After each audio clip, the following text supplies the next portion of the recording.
మన యొక్క పట్టణానికి ఈ ప్రాంతం నుంచి కూడా తొలగవలసిందే రామచంద్రమూర్తిని. ఎక్కడా ఈ ప్రాంతంలో మాత్రం ఉండకూడదు. ఉన్నాడా మన వాళ్ళందరినీ సంహరించేస్తాడు ఖాయం. ఆ కారణం చేత ఇక్కడి నుంచి మాత్రం పంపించేయవలసిందే అన్నారు. ఇక్కడి నుంచి మాత్రం పంపించేయవలసిందే, రాముడిని మాత్రం ఇక్కడ ఉంచడానికి వీల్లేదన్నారు. ఇప్పుడే సంహరించేస్తాను నిమిషంలో, వాడి పనంతసేపు అన్నాడు మహానుభావుడు. అనంతరమందున 14,000 మందిని ఏర్పాటు చేశాడు మహానుభావుడు. ఎవరు? కరుడు 14,000 మందిని ఏర్పాటు చేశారు. అనంతరమందున దూషణ త్రిశూలని కూడా ఏర్పాటు చేశారు. ఈ దూషణుడు త్రిశూలు ఆయన యొక్క తమ్ములు, అంతేకాదు యుద్ధరంగంలో సంస్థైనటువంటి కార్యక్రమాన్ని కూడా ముందుకు నడిపించే మహానుభావులు వీళ్ళు. ఆ ముందుకు నడిపించేవాళ్ళు కనుక వీళ్ళిద్దరినీ కూడా ఏర్పాటు చేశాడు ఆయన. కరుడు దూషణుడు ఇద్దరు కూడా, కరుడు మాత్రం దూషణుడు త్రిశూలుడు ఇద్దరు బయలుదేరారు. అనంతరం 14,000 మంది సైన్యం బయలుదేరారు. బయలుదేరగానే రామచంద్రమూర్తి అక్కడే నుంచుని ఉన్నాడు పాపం. అటు ఇటు ఎక్కడికి వెళ్ళలేదు ఆయన. వెళ్ళకుండా ఉన్న సమయంలో వీళ్ళంతా వచ్చేశారు హాహాకారంతో. చాలామంది ఎలా ఉన్నారట, కొంతమంది కేవలం మనుషుల్నే తినేసేవాళ్ళు, కొంతమంది పక్షులని, కొంతమంది మృగములని, కొంతమంది పశువులని, సమస్తమైనటువంటి మాంసాహారమే వారికి ఆహారంగా కాదు సుమా అన్నాడు వాల్మీకి. అంటే మాంసాహారం తినేవారికి బుద్ధి తగ్గుతుంది మహాప్రభు, జ్ఞానం తగ్గిపోతుంది. మాంసాహారం తింటే కోడి గురుడ్డు తిన్నా తగ్గిపోతుందండి. ఏదో ఇది పెరగచ్చు, బాగా ఇది రావచ్చు, అంత మాత్రం చేత ఇది మాత్రం తగ్గిపోతుందండి. సహజం లక్షణం చూడండి మీరు కావాలంటే. కేవలం ఇదే ప్రధానం అనుకుంటున్నారు. ఇప్పుడు తెల్లవారేపటికల్లా తాగుతూ ఉండాలి, అక్కడే పోసుకుంటూ ఉండాలి, అది చేస్తూ ఉండాలి, ఇది చేసి ఇసుకో, ఇదే బలం. అందుకనే స్వామి మహానుభావుడు అన్నాడుగా, ఎవరు విశ్వామిత్ర మహర్షితో, ఆ వశిష్ఠ మహర్షితో విశ్వామిత్రుడు వెళ్ళి దిక్షత్రియ బలం బ్రహ్మదేజో బలం బలం, దిక్షత్రియ బలం ఎందుకునా నా శక్తి సామర్థ్యములు, క్షత్రియ బలం అంటే అస్త్రశాస్త్రములు అన్నీ కూడా సంపాదించుకొచ్చాను, కానీ బ్రహ్మతేజో బలం బలం, బ్రహ్మతేజస్సే మానవుడికి బలం, అంతేగాని ఇది కాదండి. ఇది రావాలంటే బ్రహ్మతేజస్సు ఉండాలి అంటే దానికి తగినటువంటి నియమం, ఆహారం అన్నీ కూడా నియమంగానే ఉండవాలి. అన్నీ నియమంగా ఉంటేనే వాడికి వస్తుంది. ఆ కారణం చేసి ఇది మాత్రం తినేవాడికి ఎప్పుడు రాదు మహాప్రభు. తేగలు తినేవాడు, ముంజికాయలు తినేవాడు, వీళ్ళంతా ఇది పెంచేవాళ్ళే మహాప్రభు. తేగలు ముంజికాయలు ఏవేవో తినకూడదండి. జ్ఞానం కలగాలి అంటే ఖచ్చితంగా అలాగే ఉండాలి. అలా ఉంటేనే నీకు జ్ఞానం కలుగుతుంది. అలాగే ఇవన్నీ తింటుంటే ఒళ్ళు పెరుగుతుంది, కేవలం బలం వచ్చేస్తుంది. దానికే బలం వచ్చేస్తుంది మహాప్రభు, దానికి కాదంటలా నేను. బలం వచ్చేస్తుంది, ఒళ్ళు వచ్చేస్తుంది, అక్కడి నుంచి అహంకారం పెరిగిపోతుంది. వాడిని తిడదామా వీడిని తిడదామా, కాస్త ఇలా అన్నా అంటే చాలా బలవంతంగా తిడుతూ బయలుదేరుతాడు. ఇది వస్తుంది. జ్ఞానికి మాత్రం ఎప్పుడూ కూడా అది రాదు. ప్రశాంతమైనటువంటి వాతావరణం, ప్రశాంతమైనటువంటి మనస్సు. ఎవడైనా నిందించినా పోలేరా వాడి కర్మవాడు అనుభవించేస్తాడంట, ఒక్కంకతో అంటే వస్తాడు కేవలం. అందుకనే ఖాతన్న ఖాతుకో విప్రహ క్షత్రియో రిపునాశిక అని ధర్మశాస్త్రం చెప్పారే మహాప్రభు. క్షత్రియుడు మాత్రం ఉన్నాడు అంటే వాడికి శత్రుడనే వాడు లేకుండా సంహరిస్తాడు. ఖాతన్న ఘాతకో విప్రహ, వాడు మాత్రం నిన్ను సంహరించడానికి ప్రయత్నం చేసినా ఆయన మాత్రం వాడిని మాత్రం శక్తి సామర్థ్యములు ఉన్నప్పటికీ వాడి మీద మాత్రం ఏ విధంగానూ ప్రయోగించడు, సంహరించడు. పోలేనా వాడి కర్మ వాడిని అనుభవించేస్తాడంటాడు. ఇక వాడి కర్మ వాడే అనుభవిస్తాడు రా అంటారు. సరే, దీనికి అర్థంలో ముందొస్తుందిలేండి. కరుణ యొక్క సంహార సమయంలో రామచంద్రమూర్తి చెప్తాడు అక్కడ ఈ ధర్మశాస్త్రం అంతా కూడా. ఎరా నాయనా అంటూ మహానుభావుడు పరమాత్మ రామచంద్రమూర్తి ప్రారంభం చేశారు అక్కడ. ఆ కారణం చేత ఇక్కడ కూడా వీళ్ళందరూ కూడా బయలుదేరారు. దూషణుడు త్రిశూలుడు వీళ్ళంతా కూడా బయలుదేరారు మహాప్రభు. ఎక్కడ వారు అక్కడ అలా 14,000 మంది వచ్చేస్తున్నారు. మాంసాహారం తినేవారు, కేవలం రక్తమే తాగేవాళ్ళు, ఇటువంటి రకరకాల వాళ్ళంతా కూడా బయలుదేరారు మహాప్రభు. రక్తం తాగేవాడికి కూడా కేవలం రాక్షసత్వం పెరిగిపోతుందండి. రాక్షసత్వమే వాడికి బాగా పెరిగిపోతుంది కనుక అటువంటి వాళ్ళందరూ కూడా ఉన్నారు ఈ 14,000 మందిలో. సరే, అందరూ కూడా 14,000 మంది వస్తున్నారని చెప్పి సీతామాత ఒక్కసారి గమనించి, లక్ష్మణ చాలామంది వస్తున్నారక అన్నారమ్మా. అన్నగారి యొక్క పరాక్రమం నీకు తెలియదా తల్లి? ఆయన మహానుభావుడు చాలా పరాక్రమశాలమ్మా, ఆయనకి వీళ్ళ లెక్క చేయవమ్మా అన్నాడు. ఆయన చాలా పరాక్రమంతుడు, ఆయనకో లెక్క, ఎంతమంది కాదు ఇంకా ఎంతమంది వచ్చినా లెక్కలేదన్నారు. అందుకనే రామచంద్రమూర్తి యుద్ధం చేసినప్పుడు ఎలా ఉందిట, ఆ బాణం అలా వంగే ఉందిట ధనస్సు. అంటే కేవలం శ్రీ విష్ణుమూర్తి గారి చక్రమా అన్నట్లుగా అనిపించిందట చూసేవాళ్ళకి. ఆ చక్రం ఎప్పుడూ అలాగే ఉంటుంది కనుక, అలాగే ఆ ధనస్సు కూడా కిందకి వంగింది కనుక ఆ వంగినటువంటి ధనస్సు వంగినట్లే ఉన్నట్టుగా కనిపించింది తప్ప ఎప్పుడు సంధిస్తున్నాడో, ఎప్పుడు బాణాన్ని వదులుతున్నాడో ఎవరికి తెలియదు. ఉత్తరాక్షరంలో కొన్ని వేల బాణాలు వదిలేస్తాడంతే పరమాత్మ. అది విశ్వామిత్రుడు చెప్పినటువంటి మహోత్తరమైనటువంటి విద్య. ఆ మహోత్కృష్టమైనటువంటి విద్య కారణం చేత అలా ఒక్కొక్క బాణాన్ని తీసి వదిలేస్తున్నాడు పాపం పరమాత్మ. అలా ఒక్కొక్క బాణం వదులుతుంటే అదే కొన్ని రకములుగా కొన్ని వందలుగా బయలుదేరుతున్నాయి మహాప్రభు అందులోంచి కొన్ని వందలుగా బయలుదేరి సమస్తమైన ఆహారము తినే వాళ్ళంతా రకరకాల వాళ్ళు ఉన్నారే, ఎవడికి ఏ రకంగా బుద్ధి చెప్పాలో సరిగ్గా వాడికి తెలుసు. అందుకోసమని శిరస్కేకేన బాణేన చతుర్భిశ్చస్తరాంతరే, వక్షస్థలం మీద 4, శిరస్సు మీద 1, అలాగే ఎక్కడొక్కడే దేహమంతా కూడా నిండిపోతున్నాయి పాపం బాణ పరంపర చేత.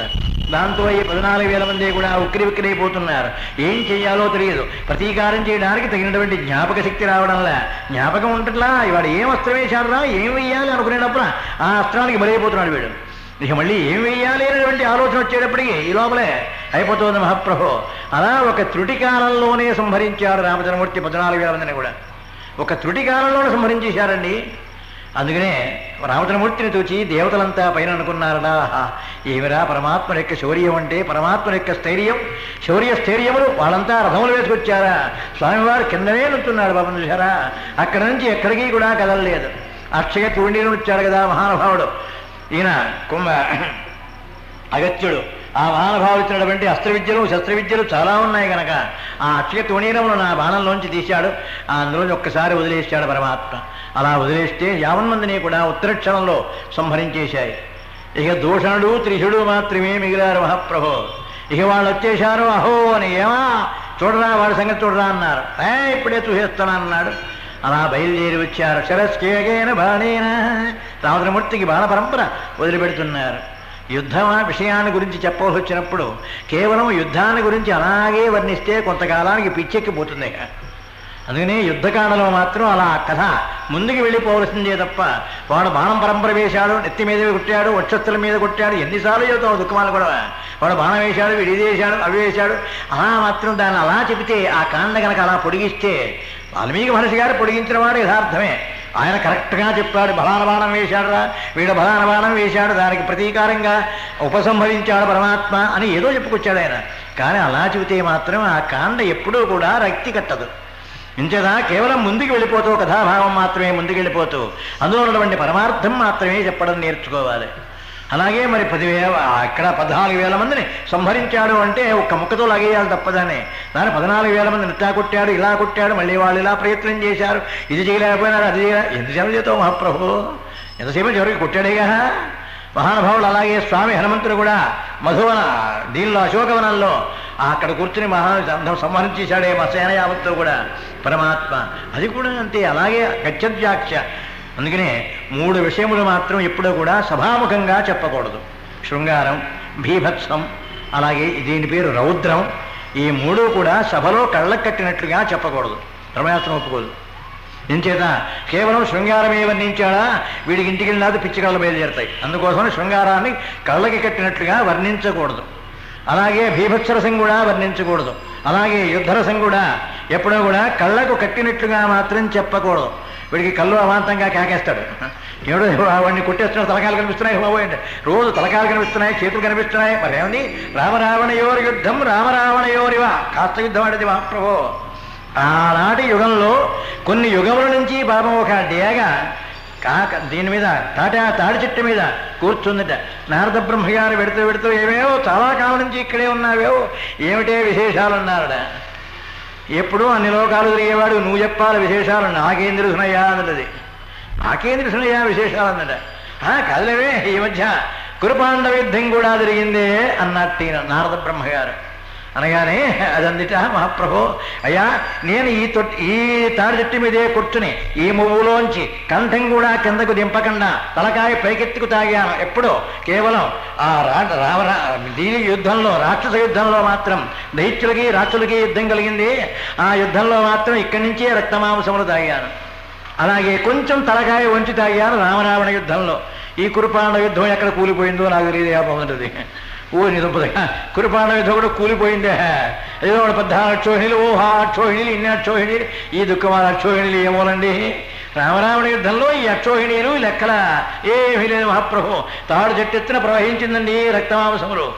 దాంతో దాన్నే వర్ణించడం మొదలెడితే ఇక అలా చేతులు కొట్టుకుపోతున్నాయి, తలకాయలు కొట్టుకుపోతున్నాయి అని చెప్పడం మొదలెడితే బాబా వీడి కల్లో దేవి వచ్చేస్తుంది. అంచేత ఎప్పుడూ కూడా ఇవి మాత్రం ఈ రసములను వర్ణించకూడదు అని చెప్పాడు మహానుభావుడు. అలా కాకుండా మరి శృంగారసాన్ని గురించి సుందరకాండలో మొదటి 10 సర్గల్లో కూడా శృంగారం వర్ణించాడే పరమాత్మ. పరమాత్మ. వాళ్ళు అట్టా పడుకున్నారు, ఇలా పడుకున్నారు, వాళ్ళు ఇలా ఉన్నాయి అంటూ ఈ వర్ణన మొదలు పెడితే వాల్మీకి చెప్పారు కదండి అంటాడు. ఏంటి వాల్మీకితేనా? వాల్మీకితే మాత్రం ఏ సంబంధం లేదు, అలా ఆగించేయడం ముందుకి.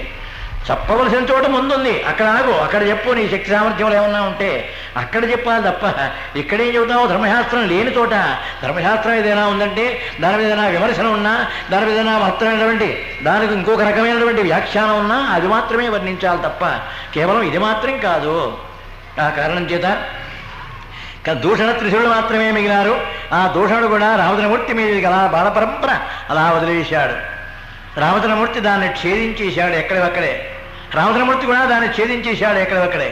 ఇక అనంతరం ముందు పాపం వీళ్ళకేం తోచడం లేదు. ఏం చేస్తారు? వాళ్ళే రథం తోలుకుంటున్నారు, వాళ్ళే పాపం చేస్తున్నారు. సారథ రథం తోలుతున్నాడు ఒక పక్క. అనంతరం ముందు రామచంద్రమూర్తి గారు ముందు గుర్రాలని కొట్టేశాడు, సారథిని కొట్టేశాడు ముందు. అనంతరం ముందు గుర్రములను కూడా కొట్టేశాడు. కొట్టేస్తే పాపం వాళ్ళే సారథ్యం చేసుకుంటున్నారు. వాళ్ళే సారథ్యం చేసుకుంటూ రామచంద్రమూర్తి మీతో యుద్ధానికి మరి ఆజ్ఞ కదండి, గొప్పవాడి యొక్క ఆజ్ఞ కనుక పైన ఉన్నవాడు పాపం రావణ బ్రహ్మగా ఆయన యొక్క ఆజ్ఞతో వీళ్ళంతా సంచరిస్తున్నారు. ఆయన పెట్టినటువంటి భిక్ష వీళ్ళకందరికీ కూడా. ఆ కారణం చేత వీళ్ళందరూ కూడా ఆయన సరే పెద్దల యొక్క మాట చేత ఇదంతా కూడా నడిపిస్తున్నారు. ఒక చేత్తోనే సారథ్యం చేసుకుంటున్నారు. అలా బాణ పరంపర పాపం రామచంద్రమూర్తి మీదకి అలా వదిలేస్తున్నారు. రామచంద్రమూర్తి అన్నింటినీ కూడా ఛేదించేస్తున్నాడు ఎక్కడొక్కడే. ఆ అనంతరం ముందు వీడి శక్తి సామర్థ్యములు ఏమీ ఇక పనిచేయడంలే. అయిపోయిందిరా, శక్తి సామర్థ్యములు అయిపోయినాయా, దివంగత, ఇక స్వర్గలోకానికి వెళ్ళే మార్గం చూపిస్తాను, దానిమ్మట వెళ్ళటరా అన్నాడు. స్వర్గలోకానికి వెళ్ళే మార్గం చూపిస్తాను, దాంతో వెళ్ళటరా ఆ మార్గానికి అన్నారు పరమాత్మ. అంత మాట అంటావా? చూసుకో మా సంగతి ఏమిటో, మా శక్తి సామర్థ్యం ఏమిటో, ఈ ప్రాంతమంతా మాది, ఈ జనమంతా మా వాళ్ళన్నారు. ఏరా మీ జనం ఏం చేశారా? మీ జనం ఏం చేయలేదే, ఎక్కడ వారు అక్కడే మరణించారే. మీ జనమా, మీ ప్రాంతమా, కేవలం ఇదంతా మా ఊరు అన్నట్లుగా ఇది దీనికోసమా ఏర్పాటు చేసింది మీరు? కేవలం ఇదిట్రా, అహంకారం కాదురా కావలసింది. ఆ కారణం చేత కాసుకో. ఏమన్నా కనుక నీకు శక్తి సామర్థ్యములు ఉంటే కాసుకో, లేదా శక్తి సామర్థ్యములు అయిపోయినాయని ఒప్పుకోండిరా. అయిపోయినాయని చెప్పండిరా, వదిలేస్తాను అన్నారు. ఏమైనా సరే నిన్ను సంహరించకుండా మాత్రం మానము అన్నారు పాపం ఈ దూషణుడు త్రిశూలుడు కూడా. అనంతరమును దూషణుడు అలా బాణ పరంపరతో ప్రారంభం చేశారు రామచంద్రమూర్తి మీదకి. అలా ఎక్కడొక్కడ కొట్టేస్తున్నారురా, మనం ఇన్ని వస్తున్నాం కష్టపడి ఇన్ని బాణములు వేస్తుంటే చివరికి ఆయనము ఒక్క బాణంతోనే కొట్టేస్తున్నాడు ఇవన్నీ కూడా అనుకుంటున్నాడు. చాలా బాధపడుతున్నాడు. ఆ దూషణుడు ముందుకొచ్చాడు. రామచంద్రమూర్తి ఒక్క బాణాన్ని ప్రయోగించారు దూషణుడి మీదకి. అది వక్షస్థలమును చీల్చుకుని అలా వెళ్ళిపోతుంది పాపం. అది అయినప్పటికీ దూషణుడు మరణించలేదు మహాప్రభు. వాడు కూడా మహత్తరమైన శక్తి సంపన్నుడు కనుక ఇతరమైనటువంటి బాణమును ప్రయోగిస్తున్నాడు పాపం దూషణుడు. ఆ బాణము ప్రయోగం చేస్తున్నాడు. రామచంద్రమూర్తి గారు మాత్రం వాడి వక్షస్థలమును అనంతరమును శరీరమును అలా చీల్చేసుకుంటూ బాణ పరంపర బయటికి పోతుంది మహాప్రభు. అయితే ఇక్కడో ధర్మం. ఏమిటి ఆ ధర్మం అంటే, ఏమండి వీళ్ళంతా కూడా తపశ్శక్తి సంపన్నులా అని. వీళ్ళందరూ తపశ్శక్తి సంపన్నులే, కానీ రాక్షసులే వీళ్ళు. శాపకారణం చేత పుట్టిన వాళ్ళు కారు వీళ్ళు, రాక్షసులే. అందుకోసమని వీరికి మరణమే తథ్యం. రాక్షసులు పరిపాలించేటువంటి భూమి కూడా ఎప్పుడూ కూడా గుడ్డుపోయినటువంటి భూమి వలె, ఏదో ఖాళీగా ఉన్న భూమి అరణ్యములు అవే వారి భూమి. నిన్న లిస్టులో చెప్పారు కదా జటాయు మహాప్రభు, ఈ భూములు మాత్రమే రాక్షసులవి, శస్కశ్యామలంగా ఉండేవన్నీ దేవతలవి. వీళ్ళంతా అతిథి పిల్లలు, వాళ్ళంతా దితి పిల్లలు. అతిథికి పుట్టిన వాళ్ళు దేవతలు, దితికి పుట్టిన వాళ్ళంతా రాక్షసులు. ఆ కారణం చేతనే ఆ దితి కూడా కేవలం రాక్షసులు, దేవతలు కూడా దీన్ని మధించి నా సముద్రమును అందులోంచి అమృతం వస్తుందని దానికోసమని పాపం కాపలా కాసినప్పుడు బాలకాండలో విషయం ఉన్నది. అలా కాపలా కాసి కూర్చున్నప్పుడు ఆఖరికి బయలుదేరాడు మహాప్రభు విష్ణుమూర్తి గారు. ఆయన వచ్చాడు. అనంతరం ముందు జగన్మోహనావతారం ఎత్తి అక్కడ అందరినీ కూడా సంహరించారు. రాహుకేతువులిద్దరూ కూడా అక్కడ ఒకడే రాక్షసుడు, వాడు కూడా దేవతల్లో కూర్చున్నాడు అమృతం పంచి పెడుతూ ఉంటే. దేవతలలో కూర్చుంటే పక్కన ఉన్నటువంటి సూర్యచంద్రులు పాపం వీడిని జ్ఞాపకం చేశారు, వీడు మనవాడు కాదయ్యో మనవాడు కాదయ్యో అని. అంటే మనవాడు కాదు, ఈ లైన్లో కూర్చున్నాడు, మన లైన్లో కూర్చున్నాడు ఎవడు, వీడికి మనవాడు కాదు సుమా అని అలా వాడిని సంజ్ఞ చేసేటప్పటికీ పరమాత్మ గ్రహించారు. కానీ వాడికి చేతిలో పడిపోయింది అమృతం. అమృతం పడిపోయింది కనుక వీడు తాగేశాడు. వీడు ఆ తాగింది కంఠం దిగే లోపల రామచంద్ర విష్ణుమూర్తి గారు చక్ర ప్రయోగం చేశాడు. ఇక్కడికి తెగిపోయింది. ఇది రాహువు, ఇది కేతు. అందుకని కేవలం రాహుకేతువులకి మాత్రమే ఛాయాగ్రహములు. అందరూ ముందుకు నడిస్తే వాళ్ళు వెనక్కి నడుస్తారండి. వాళ్ళు ఒక్కసారే కదులుతారు. ఇద్దరు కూడా రాహుకేతువులు ఇద్దరు కూడా ఒక్క ప్రయాణమే కదులుతారు, అంతేగాని వాళ్ళ ముందుకి వెనక్కి మాత్రం రారు. ముందుకి అసలు వెళ్ళడం అనేది వారి జన్మకే లేదు. ఎప్పుడూ వెనక్కి వెనక్కి వెనక్కి వెనక్కి అలా వెళ్ళిపోతుంటాడు. అలా పెడుతూ ఉంటారు వాళ్ళు. కానీ పాపభూయిష్టమైనటువంటి జంతువులలో జీవకోటిలో వాళ్ళు ఒకళ్ళు.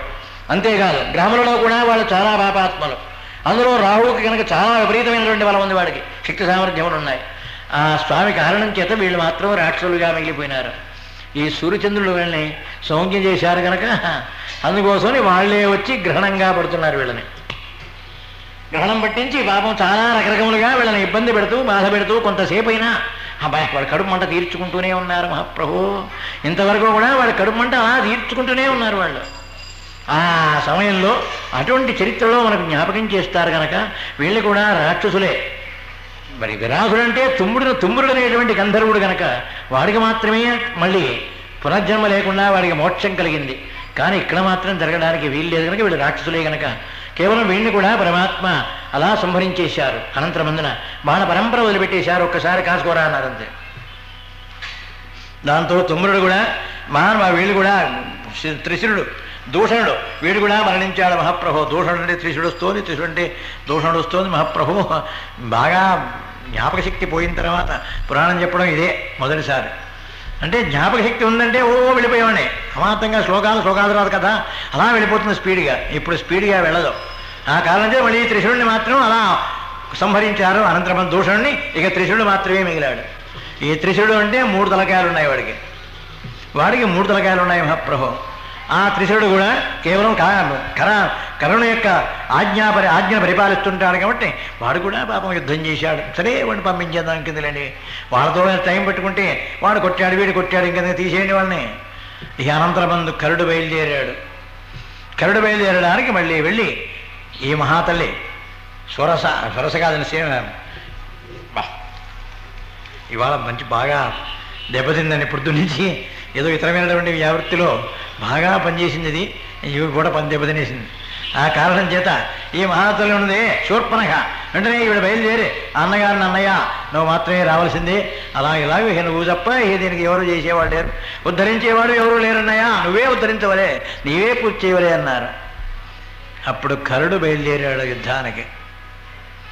వాడి పేరు గాడిద వలే బయలుదేరాడు. కరుడు అంటే కరం అంటే గాడిద కదా, గాడిద స్వరూపంలో బయలుదేరుస్తున్నాడు వాడు. రామచంద్రమూర్తి హాయిగా విశ్రాంతి తీసుకుంటున్నారు. ఆ సమయంలో బయలుదేరి వచ్చాడు. అనంతరమందు ఇరువురికి కూడా సంభాషణ కొంతవరకు జరిగింది. ఎరా కేవలం దౌర్భాగ్యమైనటువంటి వృత్తితో ప్రవర్తించడమేనా అన్నాడు ఆయన. మహర్షులందరినీ పాపం ఎవరి జోలికి పోకుండా తపస్సు చేసుకునే మహానుభావులందరినీ కేవలం వాళ్ళని ఇబ్బంది పెట్టడమేట్రా నీ కర్తవ్యం? దానివల్ల ఏం మోక్షం పొందుతున్నావు? ఏం సాధించావురా? ప్రపంచంలో ఏమి సాధించావు? నువ్వు ఏమి సాధించగలవు? కేవలం మహర్షులందరినీ ఏడిపిస్తే, వాళ్ళకందరికీ తపస్సుకే విఘ్నం చేస్తే, ఏమీ దొరకకుండా చేస్తే అంత మాత్రం చేతనే నువ్వు గొప్పవాడు అయిపోతావా? కావురా. అంతేకాదురా, కేవలం సృష్టిలో సకల జీవులు కూడా ఆనందంగానే ఉండవలే, ఏదీ కూడా ఆనందంగా ఉండకూడదు అనే భావన మాత్రం ఎవరికీ కూడా రాకూడదు. కేవలం అది మాత్రమే ఏడుస్తూ ఉండాలా, వీడు మాత్రమే నవ్వుతూ ఉండాలా?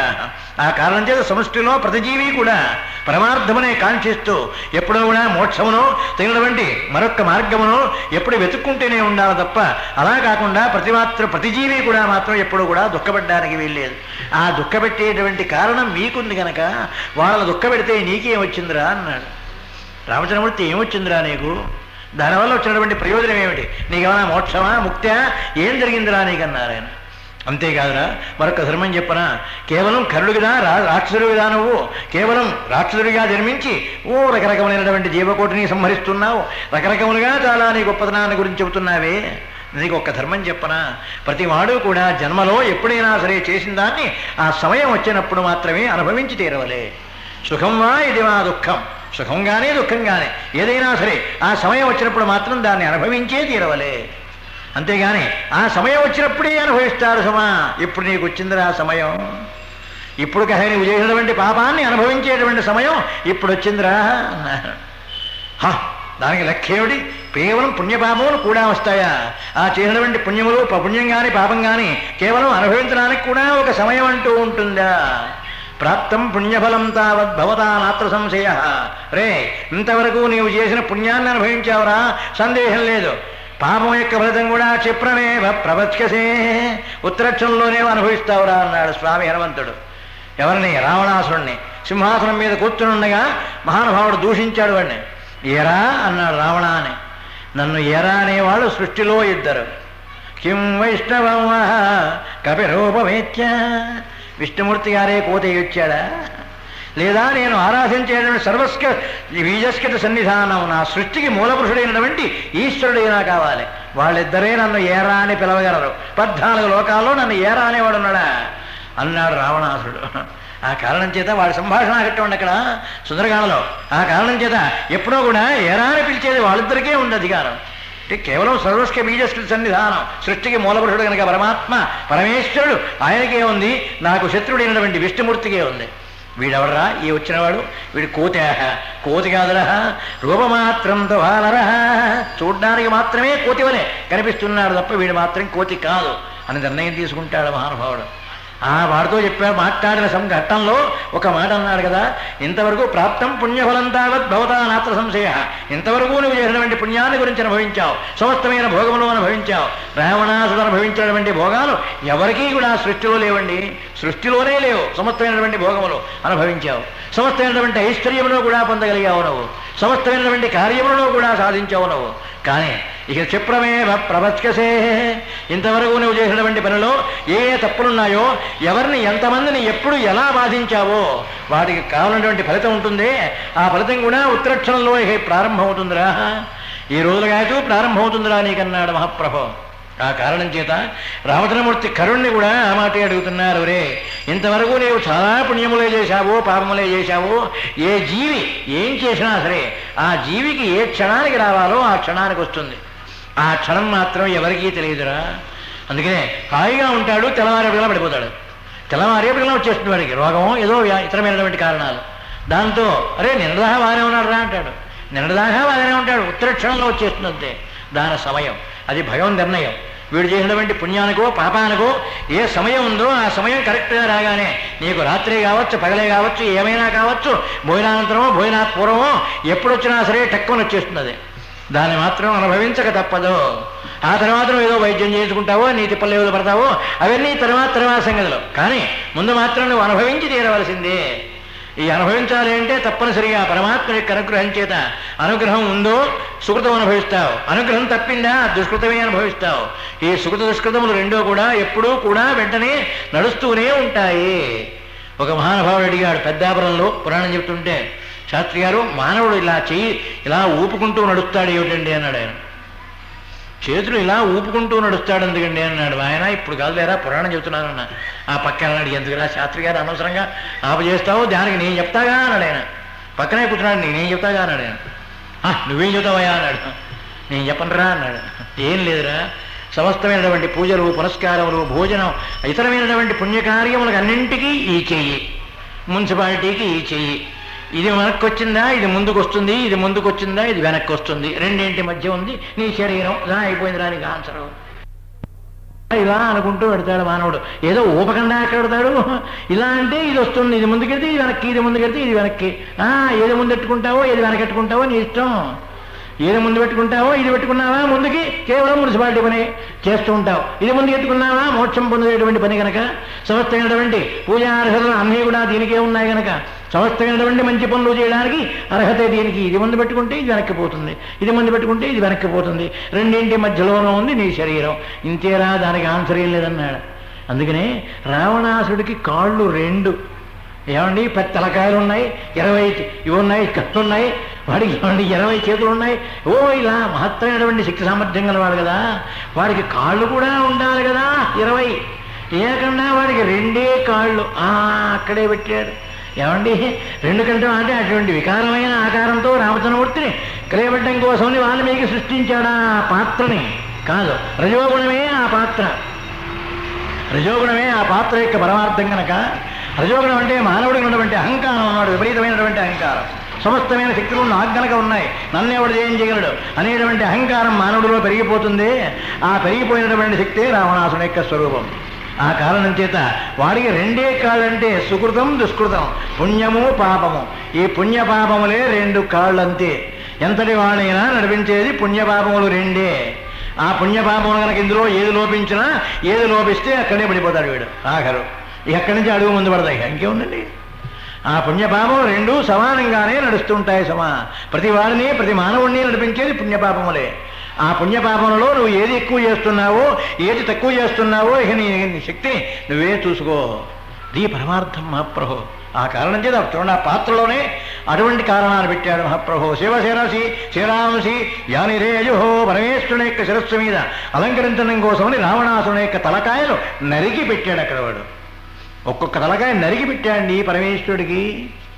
శివాయ దేవాయ నమః, ఓం భవాయ దేవాయ నమః, ఏవో అలా నామాలు చదువుకుంటూ పరమేశ్వరుడికి నరికి పెట్టాడు వాడు.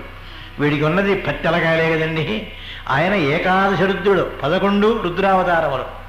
ఆ 10 పెట్టాడు. అప్పటి నుంచే మహాప్రభు మనకు ధర్మశాస్త్రం చెప్పారు, పంక్తి భేదం చేయకుండా వడ్డించరా, పక్క విస్తట్ట కూడా వేయి అనేటువంటి పంక్తి భేదం చేస్తే మాత్రం అంగీకరించరు. ఒక పంక్తిలో కూర్చున్నారు అంటే ఆ పంక్తి భేదం లేకుండా జాగ్రత్తగా వడ్డించాలి. ఈ స్థితిలో కూడా రావాలి, చివరి స్థితిలో కూడా ఆ పదార్థం ఎంతో కొంత కాస్తో ఎక్కువగానో మొత్తం మీద వేసి తీరాలి. అలా కాకుండా 10 తలకాయలు మాత్రమే అర్పించాడు పరమేశ్వరుడికి, 11వ తలకాయ ఉండిపోయింది. ఆ ఏకాసురుద్రుడున్నాడే వాడు వెంటనే విజృంభించి పరమాత్మను శపించాడు రావణాసురుణ్ణి. రే, నన్ను నీవు కేవలం ఆ వ్యత్యాసం చూపించావు కనుక ఈ రుద్రుడే నిన్ను పరాభవిస్తాడు రా సభలో అన్నాడు మహాప్రభు. ఈ రుద్రుడే నిన్ను సభలో పరాభవిస్తాడురా అని చెప్పాడు. ఆడే ఆ ఏకాసురుద్రుడే హనుమంతుడు. ఆ ఏకాసురుడు వీడే వెళ్ళి మహాప్రభు అని చెప్పకుండా శపించాడు ఇక్కడ మహాసుందరకాండలో. ఆ కారణం చేత పరమార్థం ఎప్పుడో కూడా రెండింటి మీదే ఆధారపడి నడుస్తూ ఉంటుంది. సుఖ దుష్కృతముల మీదే ఎప్పుడో కూడా మానవుడి యొక్క జీవితం ఆధారపడుతుంది కనుక రామచంద్రమూర్తి అన్నాడు కరుణ్ణి, రే నువ్వు చేసినటువంటి సుకృతం దుష్కృతం రెండో ఉంటాయి కనుక ఆ రెండింటిలో దుష్కృతం మాత్రమే అనుభవించేటువంటి సమయం వచ్చిందిరా. ఎవడో కూడా ఆ కాలం వచ్చినప్పుడు దాన్ని తప్పించుకోలేడు. ఎన్ని వాక్యములు చెప్పినా ఎన్ని పరమార్థములు చెప్పినా ఆ కాలం వచ్చినప్పుడు మాత్రం అనుభవించక తప్పదు. ఆ అనుభవించేటువంటి పరిస్థితి వాడికే కనుక వస్తే ఆ సమయాన్ని తప్పక అనుభవించవలసిందే. ఇది పరమార్థం. యథార్థం కూడా రా అన్నాడు. యథార్థం కూడా అంతే.